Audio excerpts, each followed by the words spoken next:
Our reservation for 7 people is accurate, and I kindly request a separate seat for a lady not included in the count. This request is typical love, Elizabeth, my husband's mother. Echo her penchant for making loud demands and teasing me. However, today marks a turning point as I've resolved to expose a secret she's been keeping during our family gathering. I'm Natalie, a 28-year-old chef who graduated successfully from culinary school. I work at a highly rated Western restaurant in the city, where I met George, a friendly customer who later became my husband. George inherited a historic electronics store, a beloved establishment in the community for 3 generations. Last year, George's father passed away, and he assumed the role of the third-generation owner. My upbringing was in a household filled with culinary professionals. My father, mother, and even my brother worked in the field. Growing up in such an environment exposed me to various cooking techniques and knowledge from a young age. Thanks to this upbringing and my innate talent, I graduated at the top of my class from culinary school. Despite my usual reserved demeanor, I've always been confident in my culinary skills. However, after marrying George, that confidence began to waver due to our close living arrangement with Elizabeth, which started shortly after our marriage. George's decision to live with his parents, a common practice in his family, came as a surprise. I had hoped to enjoy the early days of marriage, just the two of us, but George's living arrangement was not disclosed earlier. Regretting it now wouldn't change anything. Living with Elizabeth turned out better than expected. Initially, she was kind, buying me treats from my favorite bakery, and even taking on most of the household chores. However, there was one concern: the seasoning in her meals. Each dish was excessively salty, and while I initially attributed it to her northern origins, it seemed different from the preferences of others from the same region. I have a colleague from the north who prefers a lighter salt taste, making Elizabeth's dishes stand out. For instance, her stew with vibrant ingredients was overshadowed by an intense sauce, making it feel like directly putting concentrated sauce in my mouth. Doubts about whether this was the standard taste lingered, and my husband's comment about adjusting the taste to be lighter than usual only intensified my inner questioning. These days, consistently consuming Elizabeth's cooking seemed to have dulled my taste buds, creating a sense of dissatisfaction, even when preparing dishes at work. Doubts about my own sense of taste crept in, but fortunately, the head chef conducted the final taste checks, ensuring no major issues. Nevertheless, the heavy seasoning in Elizabeth's daily meals became a serious concern. To cope with this, I devised a plan. One solution was to wake up earlier than Elizabeth and prepare my own breakfast. While this new routine prevented a decline in my work performance, it unintentionally led to a frosty attitude from Elizabeth. When I greeted her in the morning, she began to ignore my words and pass by. One evening, when I sought her opinion on a dish I had put a lot of effort into, she responded with criticism, questioning if I had seasoned it properly. Despite my explanation, she insisted it was bland, adding a significant amount of sauce to the dish. I couldn't help but feel that there might be some reason or background to her change in attitude. My husband has 2 older sisters, both of whom have established families. They welcomed me warmly from the beginning of our marriage and offered support if I ever had trouble with their mother. However, Emily, one of the sisters, had a different experience. As I helped with food preparation for her daughter's grand birthday celebration, the dining table was filled with a variety of distinctively unique and appetizing dishes. During the party, Emily's daughter expressed dislike for the stew, commenting on the heavy seasoning. When Emily suggested learning cooking tips from me, Elizabeth angrily exclaimed and left the scene, leaving me puzzled about the underlying issues in her behavior. I had some regrets about offering to help with the cooking from the beginning. The party ended abruptly amid a somber mood. While I believe Emily might have meant her words lightly, it was clear that Elizabeth had put love and effort into her dishes as well. It felt unjust for our heartfelt efforts to be belittled with a mere comment. That night, I lacked the courage to express my apologies to Elizabeth. From the next day onward, life became increasingly tough. Elizabeth would recklessly season the meals I carefully prepared, and on the worst days, she would even throw them away midway through eating. Seeking support from my husband in these trying times, I turned to him for help. However, his response was less than supportive, suggesting that maybe I had antagonized her and needed to listen more. As days passed, the strain in our marital relationship deepened. My husband started coming home late, claiming it was due to work, and even began missing family events. We were only married for half a year, so the idea of divorce felt premature. However, another hurdle emerged when Elizabeth tripped on our stairs and severely injured her leg. Despite Emily's kind offer to help with her care, Elizabeth insisted that as the wife of the house, it was only natural for me to take care of her. This declaration changed my daily life dramatically, and attending to her needs became a relentless routine, even during work hours. Eventually, my colleagues' patience wore thin, leading me to resign from my job. When Elizabeth learned about my resignation, she seemed gleeful. From then on, my days were consumed with meeting Elizabeth's spontaneous demands at all hours, leaving my mind and body worn down. My husband's reduced presence at home added to my distress, and I began to doubt his reasons for working late. Pondering our next steps, I decided it was time to teach both Elizabeth and my husband a lesson. A few days later, during breakfast, I brought up the idea of divorce, shocking both of them. They questioned the sudden decision, expressing surprise and disbelief.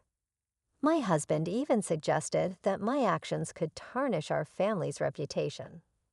In response, I explained my dissatisfaction with the household environment and my determination for change. Confronted with my newfound resolve, they were taken aback. My husband apologized, expressing a willingness to be more attentive to our home life. He even suggested a break, understanding if I wanted to go to my parents for a change of pace. However, he requested that I still help Elizabeth due to her leg injury. Despite feeling disoriented, I sensed a hint of resentment in his words. I asked him to reflect on the situation, expressing my hope for positive changes if we continued to live together. I took a deep breath and calmly replied, "I'll think about it." At that moment, a smug smile appeared on their faces, revealing the evident blood ties between them. For the next few days, the atmosphere at home shifted. My husband began returning home earlier from work, but this improvement was short-lived. He soon started coming home late again, and Elizabeth's behavior reverted to its previous coldness. Despite her leg injury showing no signs of improvement, Elizabeth frequently went out without explanation. As I questioned her actions, I soon discovered a shocking truth. One day, my cell phone rang incessantly, with both my husband and Elizabeth expressing anger about me leaving Elizabeth alone. I sensed they wouldn't understand my perspective, so I revealed that I was at my parents' house. Days later, enjoying a peaceful time at my parents' house, I received an unexpected message from the one person I least wanted to be involved with, Elizabeth. The message contained an apology for her past actions and an invitation to her upcoming birthday party. Though reluctant and considering it as a bit of a luxury treat, I decided to attend. The venue for the party was an upscale restaurant near the station, renowned for a new chef trained in France. Upon arriving, I saw George and Elizabeth waiting with smug expressions. The attendees included Emily, her husband, and their children, making it a small gathering of 8 people. As we entered the restaurant, I confirmed my reservation for 7 people. However, Elizabeth requested a separate seat for me, surprising everyone. The waiter guided me to a slightly hidden seat. As the evening progressed, the anticipated meat dish raised expectations, while delicious-smelling dishes were constantly brought to Emily's table. George and Elizabeth received none. Elizabeth's loud complaint about the delay in their food drew the attention of nearby customers, leaving me in a state of surprise and anticipation for the unfolding events of the night. I deeply apologize. The chef is preparing something special for the two of you, so it's taking a little extra time. Please wait for just a bit longer. Despite her annoyance, Elizabeth's face showed a hint of satisfaction, knowing they were getting special treatment. Soon after, footsteps could be heard coming from the kitchen, and their expressions froze in surprise. It was me, dressed in a chef's t-shirt and apron. What? Natalie? Why did you dress like that? Is this your surprise? While Emily and her husband enjoyed my appearance, George and Elizabeth were taken aback. I gently smiled and set the specially arranged dishes before them. I've prepared a special menu just for the two of you. At the center of Elizabeth's plate, a beautiful black lump was garnished with a rich sauce. I'd accentuated this using a special sauce. I'll add a little more topping to this sauce, I said, pouring more sauce on the dish. I felt satisfied seeing Elizabeth's surprised face. And here's a special dish for you, sir. On George's plate, various delicacies were beautifully arranged, each shining brightly.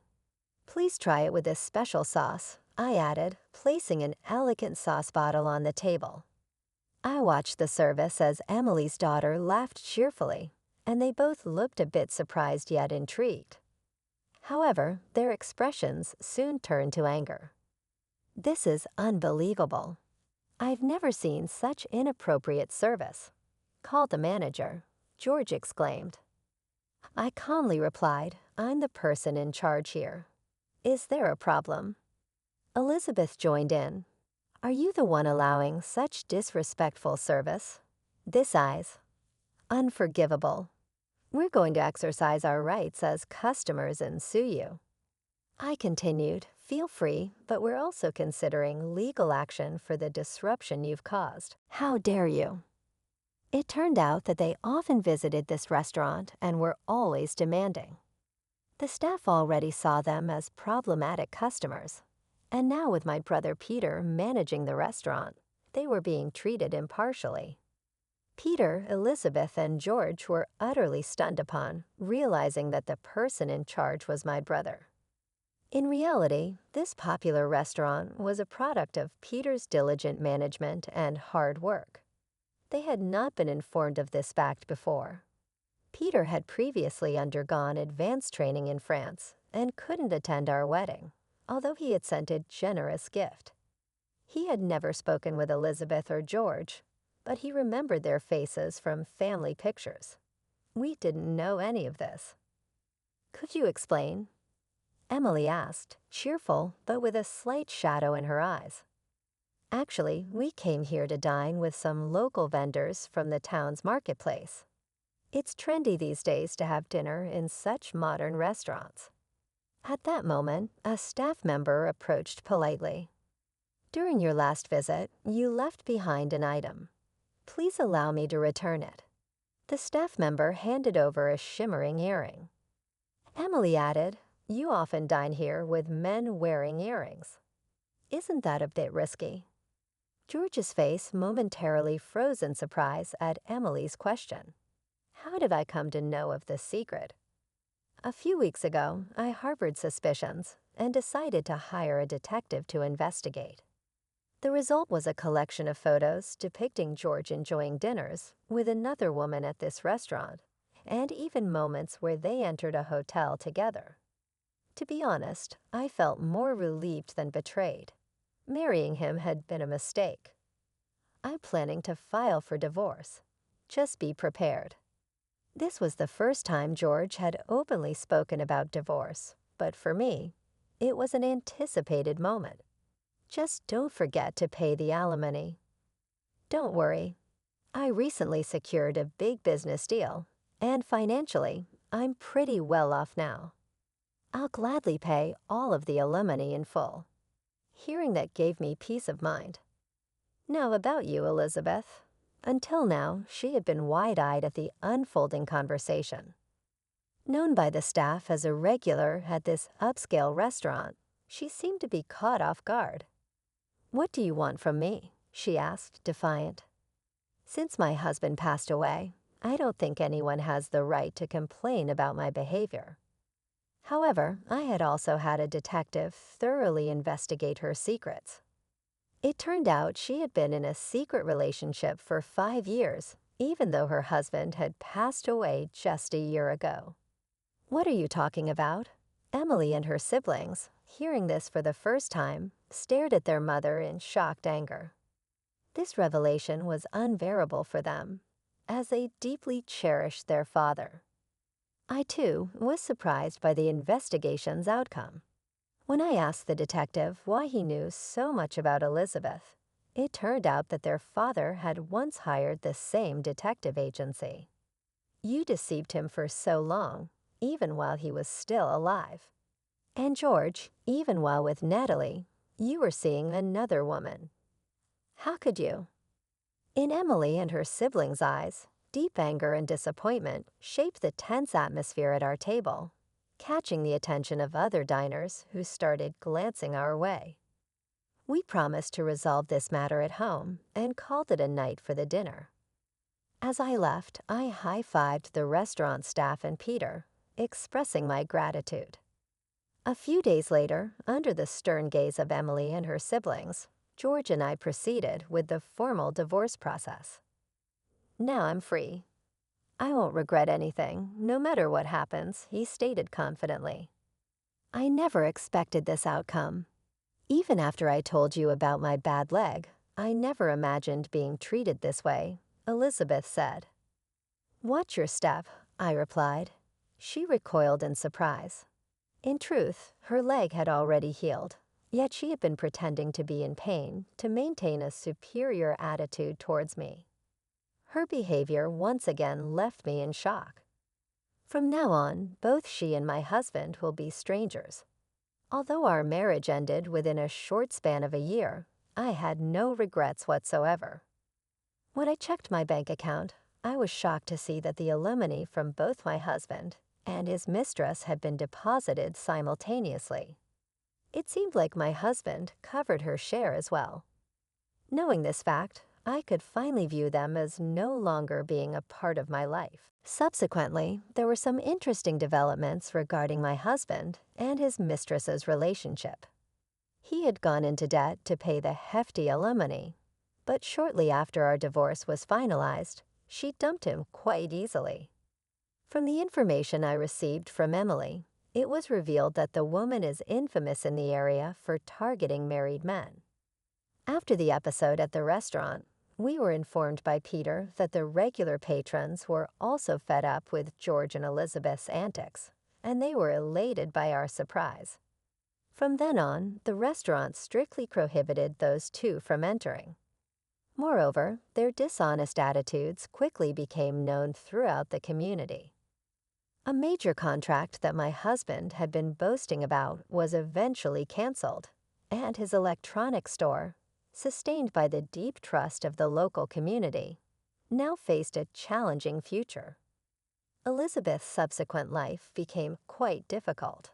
Suddenly abandoned by her longtime lover, further medical tests revealed that her unhealthy lifestyle was affecting her health. Her health condition was significantly tied to her own way of living, which wasn't deserving of any sympathy. On the other hand, I was fortunate enough to return to the Western-style restaurant where I used to work. Even though they knew about my past, the staff and management warmly welcomed me back. The spaghetti lady, Emily, and her family still came to this restaurant often, and their presence was a significant support for me. They had decided to completely sever ties with George and Elizabeth. The anger towards their actions, especially after the passing of their father and the revelation of the truth, left a deep wound in their hearts, which seemed unlikely to heal. The joy of cooking holds a significant place in my life. Feeling this happiness is the very moment I cherish the most, and when I feel truly blessed.